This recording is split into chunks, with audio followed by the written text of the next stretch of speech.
Economic facts and fallacies. Quote, the biggest economic fallacy about housing is that affordable housing requires government intervention. Close quote. Now, Tom, I have to remonstrate with you. No poor person would be able to live on the island of Manhattan or in the city of San Francisco if there weren't rent control or subsidized low-income housing that these cities forced builders to set aside when they built their high-rises for rich people. Isn't that manifestly true? No, it's not even remotely true. All right, explain. Explain. Well, first history. There were more people, I believe, living in Manhattan prior to the rise of rent control and prior to the rise of government housing projects. My gosh, at one time, the Lower East Side of New York was the most tightly packed place in the world. New York and San Francisco have very long rent control laws, old ones and severe ones. And yet when you look at the cities with the highest rents in the country of any major cities, they are #1 New York and #2 San Francisco. So what's going on? Well, why does the political system produce a perverse outcome, which is then supported in the press? Try to mention a repeal of rent control and the New York Times will go after you immediately. Absolutely. Well, what happens in rent control around the world, really, because it's been tried so many times, is that people, if the rent control is severe, the people either reduce the amount of housing they build or they stop building housing altogether. And so what happens, the political authorities are then confronted with the situation. Do you want to have a situation where there's no new housing built and the old housing is wearing out, usually faster under rent control because the landlords don't have to keep it up as much. And so they step in and they'll have some kind of modification so that, well, let's say we're trying to protect the poor, so we won't regulate luxury housing. Of course, luxury housing and ordinary housing use much of the same labor, the same materials. And so therefore, all the materials that would otherwise have gone into making ordinary housing goes into building luxury housing.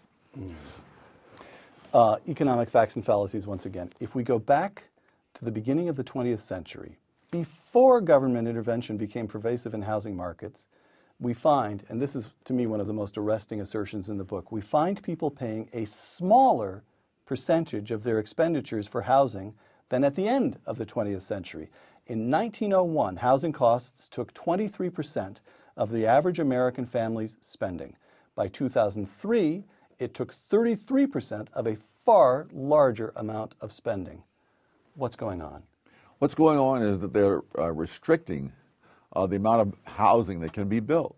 And obviously, if you restrict the supply while the demand is growing, the prices will go up through the roof. Cui bono? Who benefits from this arrangement? Politicians, most of all. How?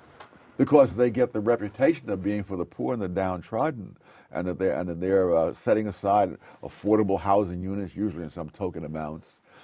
They're preventing the evil landlords from raising the rent by rent control, and if they are able to keep the public paranoid that if they take off the rent control, it'll be just sky-high prices. And so they gain by that. Both the landlords and the tenants lose. They lose in different ways and to different extents. The tenants lose because they can't find a place to stay. The landlords lose because they don't make the profit they would have made otherwise. The builders lose because there's no demand for apartment buildings if nobody can make a profit on it. All right. Economic facts and fallacies once again. Quote, where builders are allowed to construct homes and apartments without severe government restrictions, even growing populations and rising incomes do not cause housing prices to shoot up because the supply of newly constructed housing keeps up with the growing demand, as in Houston. Now, would you please contrast Houston with our own coastal California? Oh my goodness. There couldn't be a greater contrast. An easy one. Yes, that's an easy one. Houston doesn't even have zoning laws. But whereas to build anything in coastal California is just an ordeal. I mean, you have to not only you have to go through all kinds of planning commissions. I've had the misfortune of sitting in on 2 planning commission meetings.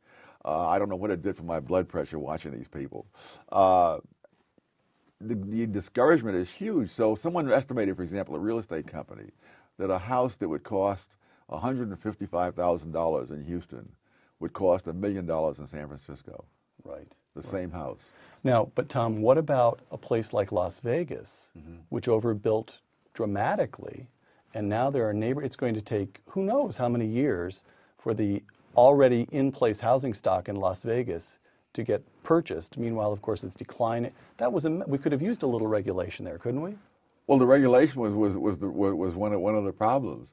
I don't think it's going to take years, unless the government intervenes as it has to keep the prices from falling. The people who own the empty houses have every incentive to rent the houses for whatever they can get. Whether that's, I mean, I had the very same problem here on the Stanford campus when I moved away, that I didn't sell my house immediately, and so I rented it out. And I rented it out for an amount that was $100 a month, less than the mortgage payment, because the alternative would be to have it sit empty and pay the whole mortgage payment myself.